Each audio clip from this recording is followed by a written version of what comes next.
Nariman Behravesh, you are chief economist at IHS Markit. The mood here in Davos is pretty optimistic. Is that optimism justified from the point of view of the economy?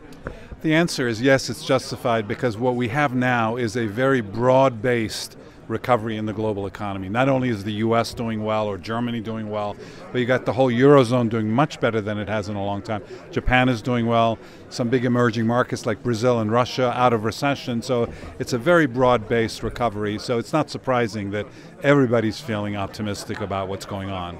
What could be the possible shocks for the economy in 2018? The two that I worry about, one is that the economy could be too hot in the sense of inflation starts to go up, the central banks start to raise interest rates sooner than everybody's expecting, and that could push down the stock market and push down confidence, and that could hurt growth. That's one of them. The other is the possibility of protectionism, a trade war between the U.S. and China, say, or U.S. and Canada and Mexico even. That could do a lot of damage. So we have a pretty mature cycle in the stock markets. Markets have been rising for almost 10 years. What's your outlook for the stock markets for 2018? Well, certainly the stock market I don't think is going to rise the way it did in 2017. 2017 was a remarkable year. But on the other hand, investors are reacting to earnings, which have been very good. This is not irrational exuberance. So I think that I'm not looking at a big correction. I don't think there's going to be a big correction, but I doubt very much if markets will continue to rise the way they have been.